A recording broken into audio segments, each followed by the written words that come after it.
Poetic justice is delivered with gusto in the final episode of JoJo's Bizarre Adventure. Diamond is unbreakable. This was a really freaking solid conclusion. The end of Kira Yoshikage at the hands of Josuke and all of his friends. In particular, Jotaro Kujo, who brought all sorts of satisfying pain in this week's episode. But even with these incredibly burly and destructive men, the real star of this week's episode is Reimi. Without a doubt, Reimi is the one who brought true justice to Kira Yoshikage in this week's episode. So, really, what's going down in this week's episode of JoJo? Well, Kira Yoshikage has been surrounded by Josuke and all of his friends. All of these police and ambulances have just showed up. He is completely surrounded. There's no way he's going to escape. That is until this female paramedic decides to go over and look at him. Kira has big plans to use his signature ability, Bites the Dust, to turn back time and reverse all of these events so that he won't have to deal with everybody getting ready to curb stomp his ass. And it almost looks like it's going to be completely successful. There's this amazingly trippy scene of Kira using Bites the Dust, and it looks like he's like flying through this like weird space with all of this amazing imagery when suddenly he winds up in the middle of this street. No one is around, and it looks like he might have actually succeeded, until he looks at his watch and realizes that it's still crushed. Apparently, Bites the Dust has not been activated because he's confronted by Reimi. Reimi decides to tell Kira that, no, actually, you're already dead. That's when we go back in time and we get to see the events play out, where right before he's about to use Bites the Dust, Jotaro decides to stop time and completely crush his hand with one punch and then finish him off with a flurry of other punches. Now, this alone was a pretty satisfying end to Kira, but it actually gets better. Hilariously enough, none of the main characters are the ones to actually finish him off. A freaking ambulance decides to just back up, and they end up running Kira over. He accidentally gets killed, but his spirit ends up going to that street where he's confronted by Reimi. And this is where the best part of the episode starts for me, because Kira knows that he's on that street where if you turn around, suddenly all of those hands are going to come out and start grabbing you and pulling you into the darkness. And at first he seems like Reimi is trying to trick him into actually turning around. And what might be the greatest poetic justice of the series, when her dog jumps out, grabs Kira's hand, bites it off, causing him to turn around and get grabbed by all of those hands, which pull him into this everlasting hell. It is so freaking satisfying. The fact that he loses his hand is so great, especially because we also get to learn where he got his weird fetish from. Apparently when he was younger, he actually saw the Mona Lisa painting, and he was so inspired by its hands that, these are his words by the way, he got an erection.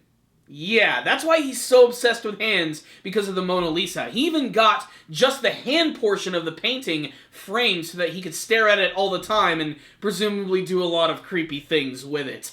All I know is, damn, that was awesome when Reimi and her dog were the one to actually finish him off. It was so satisfying. If this were any other anime series, Josuke would have been the main character to actually save the day. But no, he's severely injured throughout most of this episode, and it ends up being Jotaro and Reimi who end up taking this bastard down. So now that the main villain is gone, it's time to wrap up a lot of the big story elements of the series. Basically, it's just a big montage sequence of all of the characters meeting each other, saying goodbye to Reimi and her dog, which I'm not gonna lie, I had a little tear coming down my cheek when I was watching that. It was incredibly satisfying, especially the scene where Rohan didn't want to admit that he was going to miss Reimi. Oh, that got me so freaking choked up!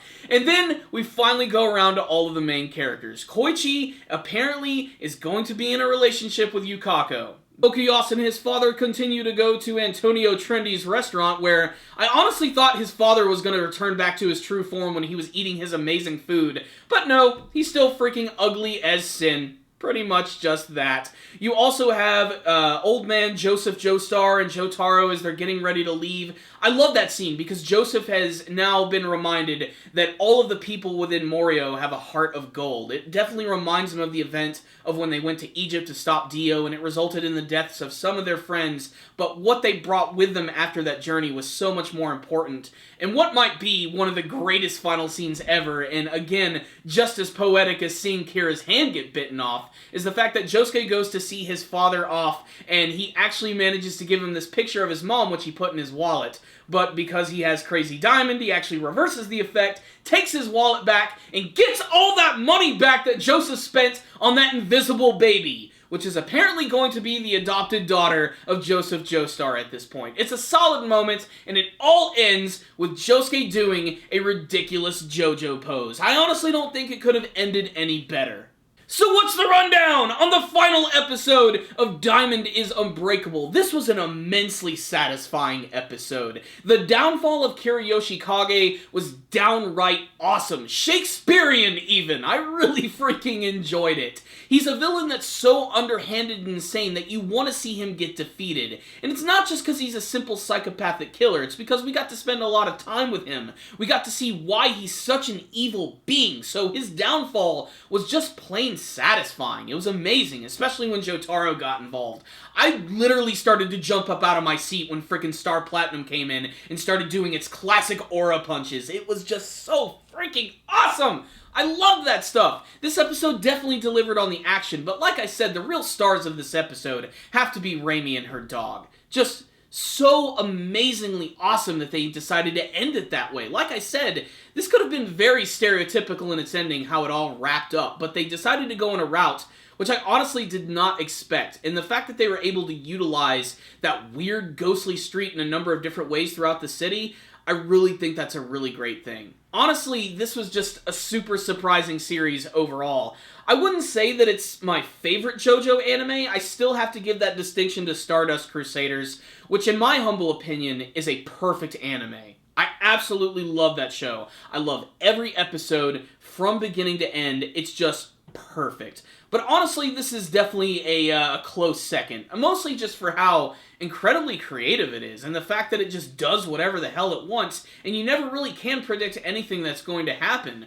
I mean, ghosts, stand powers, aliens, all of that wrapped up in a series doesn't seem like it would work, but honestly, it does manage to work in this world. Again, it is called JoJo's Bizarre Adventure after all, so they take the whole bizarre thing really seriously, and that means they can do what they want. They can mess with the viewers' heads a little bit. They can also hit them right here. Like I was saying earlier, the scene with all of the characters saying goodbye to Raimi honestly made my eyes well up a bit. It was just such a satisfying and happy ending to the series, which, when compared to a lot of the other JoJo series, it is a little more lighthearted in some senses, but it's still not afraid to go into some extreme dark territory, especially with Kiriyoshi Kage, who honestly, in my opinion, one of the greatest anime villains that I have ever seen, bar freaking none. He's not the most powerful, he's not the most destructive, but as a well-written and interesting villain, he freaking takes the damn cake. I like him in some senses a lot more than Dio, if only for the sense that we got to know him a little bit more. For Dio was just a dude who was obsessed with himself. He was just this arrogant asshole. Simple as that. He felt like that everything belonged to him. But Kira's motivations were just so different. He didn't have these aspirations of world domination or anything. He just wanted to live a quiet little psychotic life, and all of these crazy people ended up getting mixed up with him, and it resulted in him having one of the most amazing character deaths at the end of the series. There was also some fantastic animation attached to this episode, and frankly, I was also kind of hoping that there would be some sort of tease to the fact that we're going to get another part of JoJo, just saying that Part 4 has ended. I'm really looking forward to see if we're going to get a Part 5 from the series, because I don't read the manga version of JoJo, so my exposure to the series has been just through the anime version, and frankly, I want it to continue to be that way because of just how well done it is. It's great. There's so many characters that you can get attached to. The action is fantastic. The characterization is some of the best that I've seen in years, and the villains, oh man, the villains are just great. this was a solid conclusion to what is arguably a super solid anime adaptation. Now, while I said I don't read the JoJo manga, I am probably going to go back and look at the adaptations that I've already seen in anime form, if only just to see the differences between the two, because I have looked at a little bit of the artwork from it, and I have to say, the manga looks pretty damn gorgeous, but I still think that the anime adaptation has done a pretty good job of sort of adapting everything perfectly. So, final thoughts on this episode right here is that to me, honestly, it was a perfect conclusion. All of the characters played a really important role. They brought back all of the cool action from Jotaro, so fans of Stardust Crusaders are definitely going to love that, so you can imagine that I was just flipping out when I saw that. But still, at the end of the day, the best thing about this episode is that it was Raimi who actually ended up saving the day, and saving the souls of all of those who were killed by Kira Yoshikage. In fact, I really love that final bit where Koichi was doing a little bit of a voiceover and saying that the loved ones of all of the people who were hurt by Kira, were killed by him, are going to continue to wait for their loved ones to return. Even the character of Ayato, who's going to continue to live with his mother. There wasn't too much of a conclusion to that because we don't get to see her overall reaction to knowing that her husband is never going to return. But Koichi saying that everyone is going to be waiting forever for their loved ones to return is honestly all we need.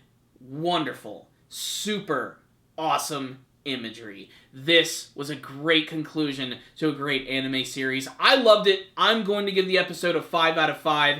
As for the entire anime adaptation, I'm going to give it a solid 4 out of 5. I thought it was freaking great. There are definitely a few episodes where the production value dips a little and some of the pacing can get a little slow for some of the episodes, but overall, JoJo's Bizarre Adventure Diamond is Unbreakable was a fantastic companion piece to Stardust Crusaders, and I can't wait to see what they're going to do with the franchise from here. I can only pray that we're going to get a Part 5 adaptation. I'm very interested to see what that's going to be about. So, there it is. That's my thoughts on this episode right here. I want to hear from you guys, though. Before you guys leave today, make sure to tell me what you thought about the final episode of Diamond is Unbreakable. Did you like the conclusion and the defeat of Kira Yoshikage? What did you think of the entire season overall? And what's your favorite story from JoJo's Bizarre Adventure thus far? Are you hoping to see a Part 5 adaptation? Please tell me all of your thoughts in the comment section below. Thank you guys so much for watching this review. I really appreciate it. Make sure to subscribe to the channel. That way you'll be able to see all of our latest anime and manga reviews. If you want to see any of the previous reviews of the JoJo series, check out the playlist that we have on the channel. And of course, leave me a comment or two and like this video. I'd really appreciate it. Thank you guys so much for watching this review. Happy holidays from everyone at Super Kami Guru 9000. I will see you next time, and as always, stay dandy, baby.